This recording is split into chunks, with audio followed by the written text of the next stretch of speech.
Ekspresi. Bang, mau kotak bang, Ini berbayang enggak ya? Ini sebelumnya kita mohon maaf karena nggak bisa terima di dalam karena kap kita bocor. Jadi tempat biasa kita rapat penuh air. Jadi mohon maaf sebelumnya pada teman-teman wartawan, kita terimanya di teras sini aja ya. Baik, Bismillahirrahmanirrahim. Assalamualaikum warahmatullahi wabarakatuh.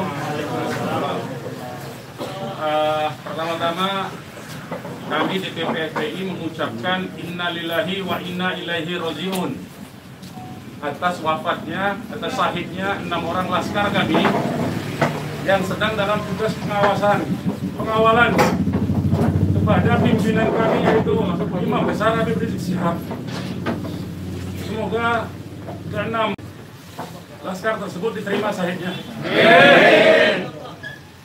Yang kedua, kami sampaikan alhamdulillah Imam Besar kami bersama keluarga dan cucunya alhamdulillah dalam keadaan sehat. Amin.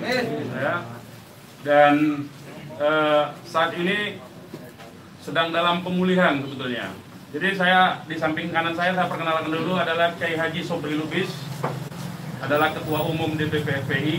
Di belakangnya adalah Panglima Laskar Pembela Islam Ustadz Maman Suryadi. Di belakang saya Wakil Panglima Laskar Pembela Islam Ustadz Jordan, dan ada pengurus FPI di belakang kita. Jadi pertama-tama saya mau sampaikan bahwa kami sebelum ada pengumuman dari pihak Polda, yang tadi itu pun kita dapatnya dari televisi, sebelum kita mendengarkan pernyataan dari pihak Polda, itu kita masih menganggap ke-6-nya dalam status hilang.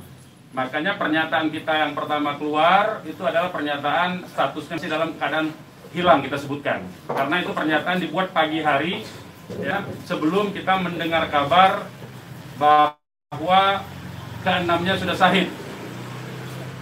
Nah, kemudian saya mau jelaskan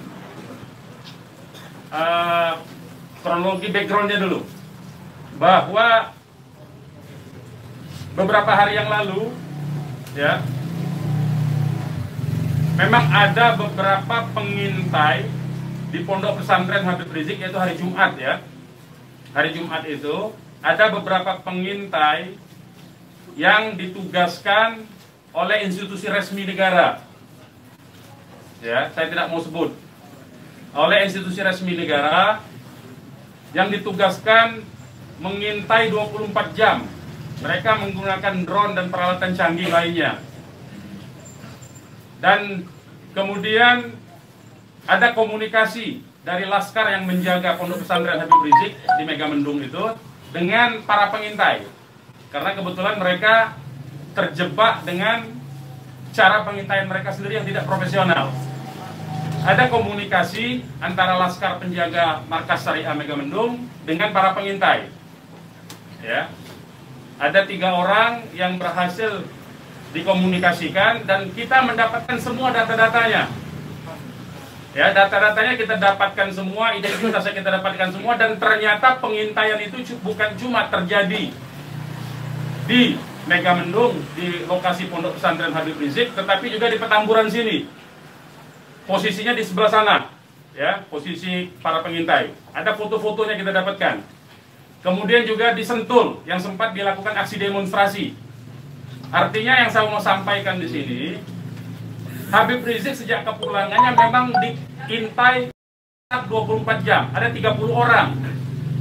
Masih di Sentul, 10 orang di Megamendung. Jadi kita sudah tahu sebetulnya. Ya, kita sudah tahu. Nah, setelah proses hari Jumat itu, beliau bersama keluarga meninggalkan tempat istirahat beliau, tempat pemulihan beliau yang tadinya di Megamendung, beliau pindah ke Sentul, ya, pindah ke Sentul. Kemudian Ahad, ya, malam, yaitu hari Minggu, pukul 22.30, artinya lebih sekitar setengah 11-an ya, setengah 11 sampai jam 11 malam, beliau meninggalkan lokasi dari Sentul untuk menuju ke tempat pengajian keluarga inti. Saya mau sebutkan, pengajian subuh, ya, pengajian subuh keluarga inti. Jadi tidak melibatkan pihak mana-mana pun juga. Dengan 4 mobil keluarga. Di dalam mobil ada istri beliau, ada anak dan ada menantu. Artinya ada perempuan di dalam mobil itu. Dan ada cucu beliau. 2 orang masih bayi, 3 orang balita. Ya. Jadi di rombongan Habib Rizik itu ada balita, ada bayi dan masih belum 1 tahun dan ada balita. Itu yang saya mau tegaskan. Jadi ini adalah perjalanan keluarga biasa. Beliau mau melakukan pengajian keluarga saja, karena biasa pengajian subuh keluarga, ya. Nah, di dalam perjalanannya lebih kurang pukul 12.30 artinya setengah 1 malam, rombongan beliau dengan dikawal. Beliau menggunakan keluarga menggunakan 4 kendaraan roda 4 dan dikawal oleh 4 mobil juga oleh laskar. Ya.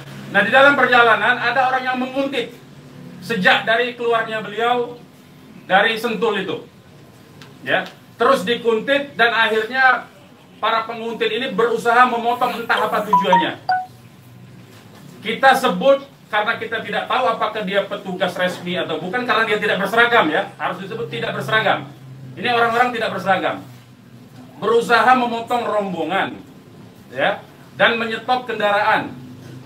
Nah, para pengawal tentu saja bereaksi untuk melindungi, ya, untuk melindungi Imam Besar Habib Rizik Syihab.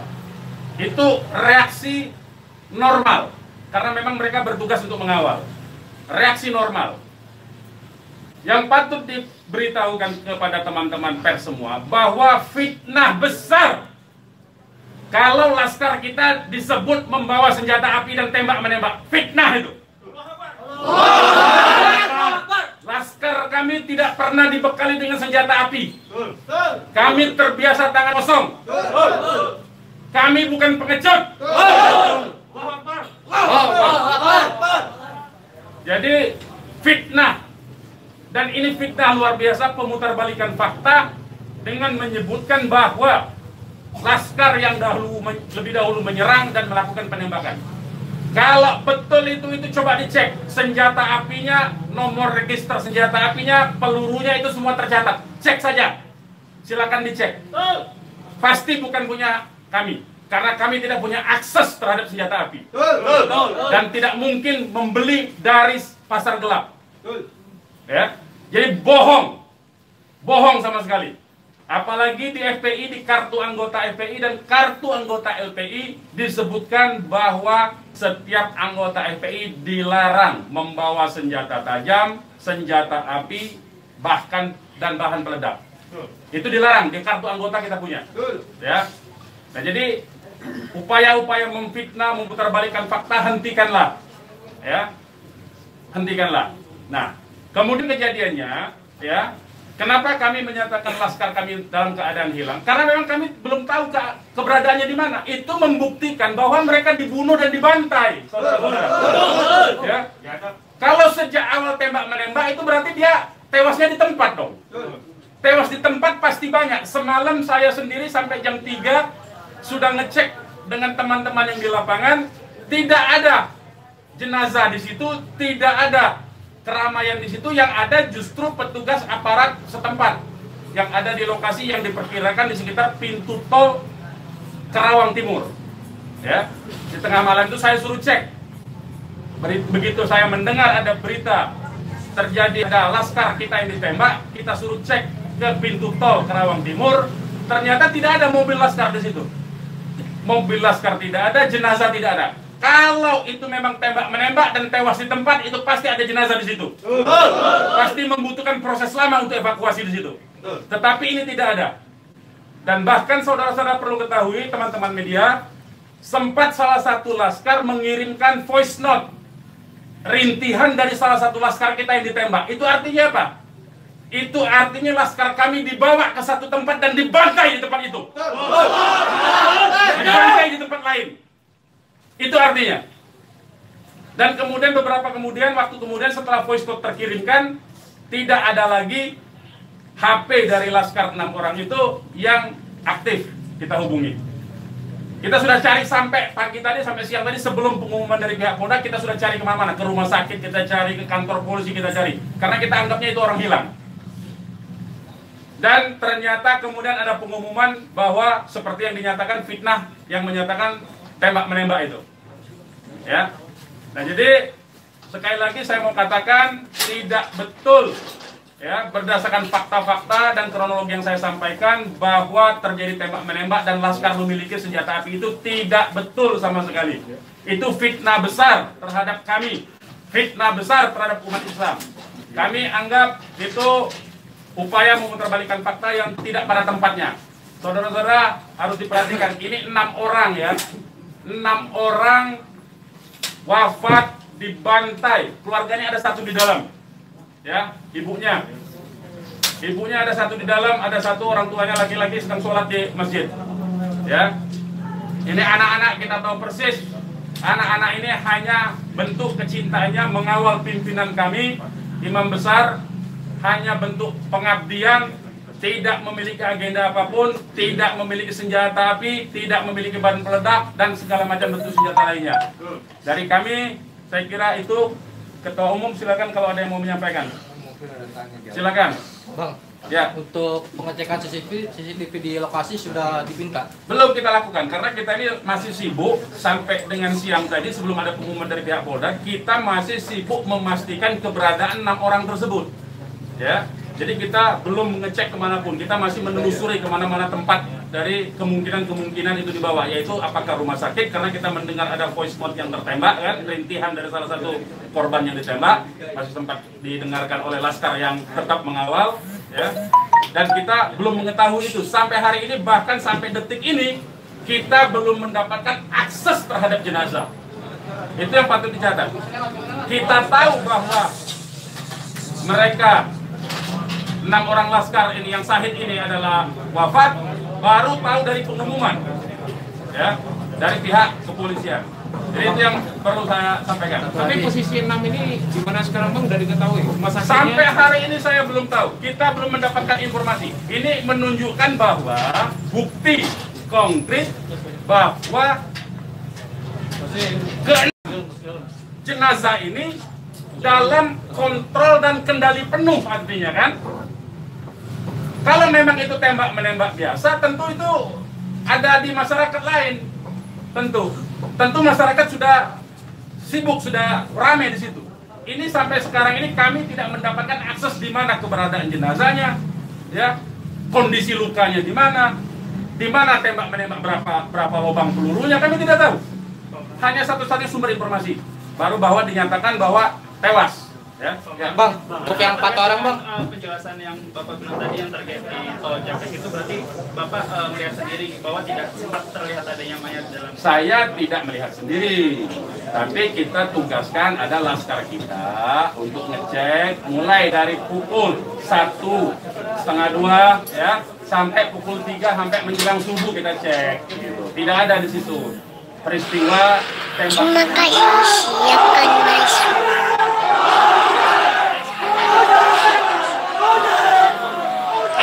Terima kasih, silakan masuk. Lokasi yang kita duga tempat terjadinya itu. Bang, untuk yang 4 orang yang masih sisa itu kan ada 10 orang kan yang dikabarkan Yang mengawal itu 4 mobil, jadi lebih dari 10 orang. Berarti yang sisanya itu bakal bisa menjadi saksi dong Bang? Insya Allah bisa, ya, Insya Allah bisa. Tapi konsentrasinya 2 mobil konsentrasi terus melakukan pengawalan terhadap Habib Rizik, ya. Yang 2 mobil lagi itu yang berhadapan dan untuk upaya ditangkap oleh pihak yang kita belum tahu sampai sekarang. Tapi diakui oleh mereka itu sebagai polisi kan. Mestinya kalau polisi, saya mau katakan, kalau polisi dalam upaya penyidikan itu mestinya penyerahan surat. Kan surat sudah diserahkan, untuk apa lagi dikuntit? Kan Habib Rizik tinggal datang atau tidak kan. Kalau dia datang kan ada upaya-upaya hukum yang mereka gunakan berdasarkan kewenangan mereka. Tidak perlu ada kuntit-menguntit seperti itu. Ya. Jadi ini menjadi catatan penting ya. Ini menjadi catatan penting. Habib Rizik sudah dipanggil dan kita sudah mendatangi hari ini pengacara kita. Ya. Jadi tidak ada kaitan itu dengan bahwa Habib Rizik seperti apa tidak ada. Ya, itu proses mekanisme hukum biasa. Ya. Silakan yang lain. Pak, ada langkah-langkah hukum atau langkah apa terkait kejadian ini? Ya tentu begini. Jadi ini tidak boleh ada satupun ya warga negara ya penjahat sekalipun ya itu dibenarkan untuk dilakukan apa yang disebut dengan extrajudicial killing seperti itu. Kalau demikian caranya berarti lembaga kejaksaan, lembaga pengadilan dibubarkan saja. Cukup kalau polisi menganggap itu penjahat, ditembak, melawan, ditembak, mati udah kan, berarti nggak perlu pengadilan. Kita ini negara hukum atau negara kekuasaan, ya. Jadi itu perlu jadi catatan juga. Jadi upaya hukum apa? Upaya hukumnya adalah dalam hal ini disebut secara hak asasi manusia, instrumen hak asasi manusia. Ini disebut dengan extrajudicial killing. Ini pelanggaran berat hak asasi manusia. Mereka yang melakukan proses pembunuhan extrajudicial killing ini, pembunuhan di luar proses hukum ini mestinya diadili oleh pengadilan HAM. Ya, mestinya instrumen yang bergerak adalah Komnas HAM ini. Ya, Komnas HAM. Ya, kita minta Komnas HAM secara terbuka untuk melakukan penyelidikan karena ini jelas-jelas by intention ini, ya. Dan yang dilakukan terhadap Habib Rizik ini terencana, ya. Ya, silakan. Penegasan aja, jadi informasi mengenai meninggalnya Anita Laskar ini itu berdasarkan hasil rilis yang disampaikan dari pihak Polda, dari pihak Polda. Makanya kita menjadi heran, ya. Artinya itu firm mereka dibunuh tuh, ya. Ya. Yang 6 orang itu sendiri identitasnya bisa disebutkan. Yang 6 orang identitas, baik saya bacakan.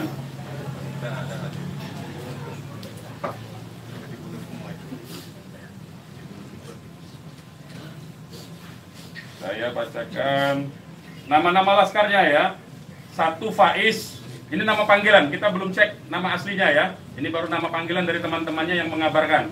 1 Faiz, 2 Ambon, 3 Andi. Yang Andi ini ibunya sudah ada di sini di dalam kantor kita. 4 Reza, 5 Lutfi, 6 Kadafi. Ya. Semuanya adalah anggota laskar dari Laskar DKI. Ya. Saya ulangi lagi, Faiz, Ambon, Andi, Reza, Lutfi, dan Kadafi. Ya, 6 orang. Usianya sendiri rentangan ada. Usianya kita masih cross check dengan keluarga ya. Kita belum tahu karena kita kan tidak pegang KTP-nya. Bang, satu lagi nih. Peristiwa baku tembak ini kan terjadi. Tidak ada peristiwa baku tembak, Mas. Peristiwa penembakan yang ada. Peristiwa penembakan ini kan dikabarkan sama Pak Kapolda karena ada isu pengarahan massa ke Jakarta mengawal Habib Rizik pemeriksaan. Nah, apakah itu benar? Jadi itu membuktikan itu fitnah ya. Habib Rizik itu menuju luar Jakarta, bukan menuju dalam Jakarta. Jadi kebohongan-kebohongan seperti itu tidak layak dikutip menurut saya. Ya, tidak boleh informasi publik dijejali dengan berbagai macam kebohongan. Hentikan kebohongan. Habib Rizik menuju arah luar Jakarta, bukan menuju dalam Jakarta. Menuju ke tempat pengajian. Pengajian itu pengajian keluarga. Keluarganya keluarga inti. Terdiri dari, ya kalau saya sebutkan nanti Habib Rizik terancam nyawanya. Mau tanggung jawab nggak nanti? Lokasi penembakannya di mana, Pak? Lokasi penembakan diperkirakan pintu tol Karawang Timur. Yang udah dicek di sana di mana? Sudah dicek di situ. Karawang Timur. Pintu tol Karawang Timur. Sudah kita cek. Berarti kalau dari rombongan HRS sendiri nggak ngelihat ada tembak-menembak di situ ya Pak? Yang tiba-tiba memang tidak ada tembak-menembak. Ya, memang tidak ada tembak-menembak. Sudah saya katakan berulang-ulang, tidak ada tembak-menembak. Kalau bahasanya tembak-menembak, itu artinya dua belah pihak memiliki senjata api yang sama. Jadi kayak saya mohon lah ya, penggunaan diksi ini, kita didiklah masyarakat ini, didiklah publik ini, edukasilah publik ini dengan fakta yang sesungguhnya. Dari kami menyatakan tidak ada tembak-menembak. Kalau konotasinya penggunaan diksi tembak-menembak, itu dua belah pihak saling memegang senjata api. Tapi sempat mendengar senjata api dari polisi atau apa? Bagaimana? Salah satu mobil sempat terkena sempi dan sebagainya Pak? Bukan salah satu mobil, 6-6-nya udah tewas sekarang dinyatakan sendiri oleh mereka. Mengakui. Lihat 4 rombongan itu Pak, 4 mobil itu Pak. Satu mobil. Ya, sudah saya katakan tadi, yang mengawal Habib Rizik ini 4 mobil. 2 mobil terus mengawal Habib Rizik menuju tempat pengajian, yang 2 lah kemudian yang berusaha dihadang oleh OTK ini. Begitu saudara. Ya. Kemudian terjadilah upaya-upaya penangkapan itu dan ada sekali penembakan di tahap awal itu dan mengenai satu laskar. Satu laskar inilah kemudian yang voice note-nya sampai ke tim yang lain, ke mobil yang satunya. Mobil yang satunya segera katakanlah menyelamatkan diri begitu. Karena ini ada tembakan, itu bukti ya. Saya mau katakan ini ada 2 mobil. Satu mobil dihadang, satu mobilnya kalau betul ada tembak-menembak dan laskar FPI punya senjata, tentu dihajar pakai mobil satunya. Ini kan tidak terjadi. Buktinya yang satunya mobil kita, laskar kita menyelamatkan diri begitu loh. Ya, itu faktanya. Jadi tidak ada penggunaan diksi tembak-menembak. Penembakan yang ada itu. Penembakan oleh siapa? Sementara ini mereka mengakui bahwa itu dari pihak mereka. Dengan tadi pernyataan kan, jelas kan? Mereka sendiri yang mengakui. Tadinya kita anggap itu OTK, tapi sekarang sudah diakui. Ya. Nah, karena ini aparat negara yang melakukan, maka ini disebut pelanggaran hak asasi manusia yang berat. Begitu.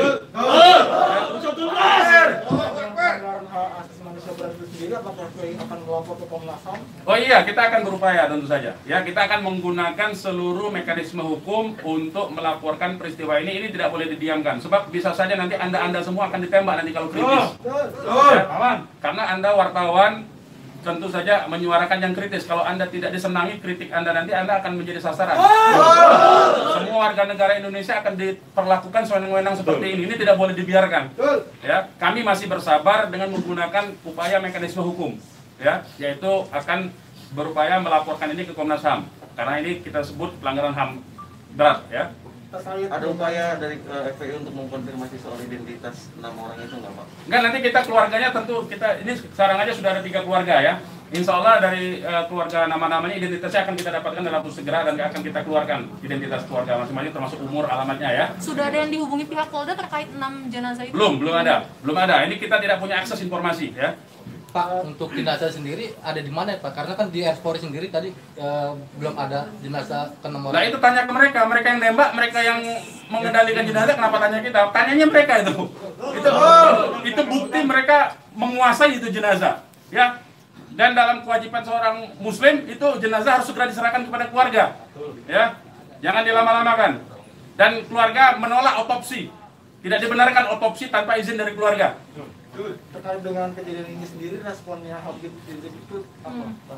Ya, beliau tentu saja mengucapkan innalillahi wa inna ilaihi rajiun. Ya, beliau sangat berduka, sangat bersedih karena ini adalah laskar yang semata-mata mengabdi kepada beliau untuk mengawal beliau. Ya. Beliau sangat sedih tentu saja. Ya, beliau sangat sedih.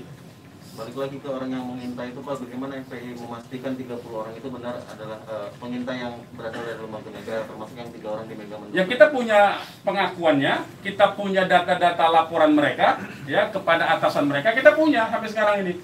Nah, kita tidak tahu apakah ini adalah bentuk-bentuk upaya balas dendam dari terbongkarnya coverage mereka. Ya, kita tidak tahu, ya. Kita tidak tahu. Pak, laskar itu tadi disebut polisi adalah laskar khusus yang berusaha menghalangi penyidikan Habib Rizik. Itu penyidikan apa? Penyidikan itu di kantor polisi, Mas. Jadi jangan polisi jangan sembarangan lah ya saya kira. Penyidikan itu di kantor polisi dan Habib Rizik itu akan dipanggil. Yang dihalangi itu apa? Tidak ada upaya menghalangi. Habib Rizik itu mau menuju pengajian. Apa yang disidik? Apa yang disidik? Pertanyaannya. Penyidikan apa? Ya. Tidak ada upaya menghalangi itu, ya. Tidak ada upaya menghalangi. Itu fitnah, lagi-lagi itu fitnah. Ini upaya untuk melepaskan diri dari jerat hukum. Ini pelanggaran HAM saya katakan. Ini pelanggaran HAM sekali lagi, ya. Tidak boleh lepas dari jerat hukum ini. Tidak boleh karena kekuasaan lepas dari jerat hukum. Tidak boleh.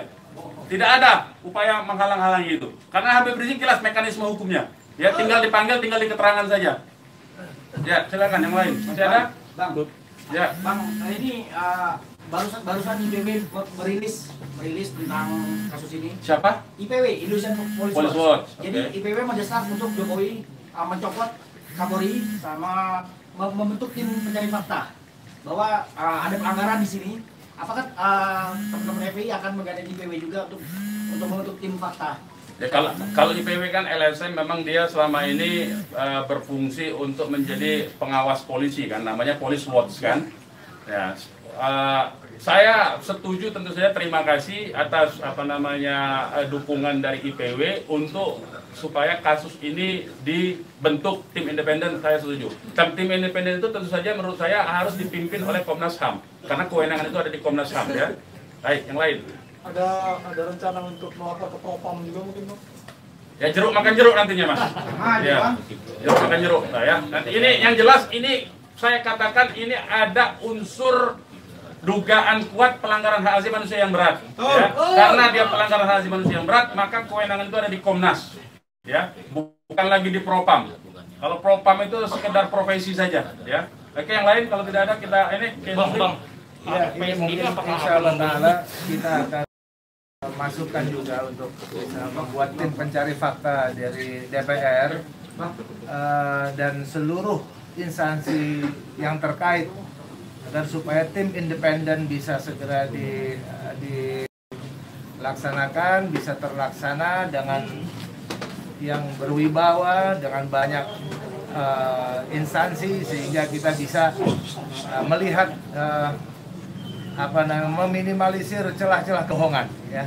Jadi seperti itu. Insya Allah taala dengan tim pencari fakta independen untuk bisa menguak bagaimana peristiwa ini yang sebenarnya, walaupun kita sudah melihat bagaimana fitnahan-fitnahan yang ditujukan kepada Front Pembela Islam maupun kepada laskar-laskar kami itu semuanya, tapi tetap perlu untuk bisa terkonstruksikan ya dengan data-data dan bukti-bukti, insya Allah taala dengan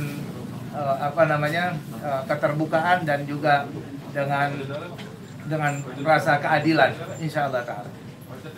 Oke, silakan yang lain teman-teman kalau masih ada. Sekarang Pak Habib Rizik posisinya sedang di mana? Oh, kalau kami kasih tahu nyawa Habib Rizik yang terancam, mohon maaf ya, kita tidak bisa kasih tahu soal itu. Baik, yang lain nggak ada? Baik, kepada teman-teman media, sekali lagi saya ucapkan terima kasih yang banyak ya, jazakumullah khairan jaza atas profesionalisme ya, cross check cover both side dari teman-teman, karena memang pemberitaan tidak boleh berdasarkan hanya satu pihak saja. Kami hanya menuntut kemukakanlah fakta dengan apa yang sesungguhnya dari kedua belah pihak. Nanti masyarakat yang akan menilai itu, ya. Yang jelas penggunaan diksi tembak menembak saya kira harus dihentikan karena itu adalah framing yang jahat terhadap orang tidak berdosa, yaitu 6 orang yang syahid ini. Demikian dari kami. Terima kasih. Billahi taufiq wal hidayah. Wassalamualaikum warahmatullahi wabarakatuh. Takbir! Umat Islam siap! Bakar!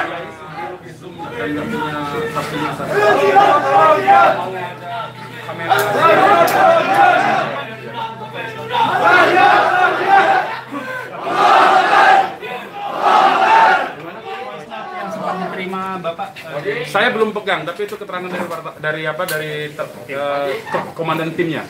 Saya memang belum minta ya. Itu dari korban bernama siapa Pak? Yang voice note itu? Bagaimana? Atas nama siapa korban voice note itu Pak? Itu juga belum tahu. Itu voice note itu dikirim itu sangat cepat sekali. Kita belum tahu. Saya sendiri belum dapat. Tapi itu keterangan voice note dari komandan yang mengawal Habib Rizik semalam. Ya, berarti isinya teriakan saat rintihan ya. Ada rintihan mengadu kesakitan seperti itu. Hanya sebentar, hanya beberapa detik. Dari nomor siapa dikirimnya Pak? Apa dari nomor laskar atau nomor yang tidak dikenal? Nomor laskar dong, nomor laskar. Itu kan mereka kan punya komunikasi di antara mereka. Gitu ya. Beredarin gambarnya. Ya ini betul. Itu semua ya. Itu sudah saya sebarkan di antara beberapa teman. Jadi saling berbagi saja ya. Benar ya Bang? Benar itu benar. Itu benar itu. Coba saya cek lagi. Ya betul. Itu 6 orangnya itu. Oke, ada lagi? Gak ada ya. Terima kasih banyak ya teman-teman ya. Oke Bang ya. Boleh di sini ya. Di hubungin aja ya. Nah, tolong di 4:30 ya. Di dalam ya. Atribusinya masih saya sekum sekaligus kuasa hukum dari para korban, ya, karena saya profesi saya hari-hari itu memang pengacara. Ya. Nah. Pakai telepon. Tuh bisa, silakan boleh itu ya. Tapi pakai telepon ya. Anda saja ya. Karena saya telepon saya nggak ada yang bisa dikontak. Hanya WA talk. Jadi sementara WA jaringannya sangat jelek kalau ya. Jam berapa? Karena ini 4:30 soalnya. Oke, sebentar lagi ya. Terima kasih teman-teman ya semuanya. Mohon maaf atas ketidaklayakan tempatnya ya. Ya.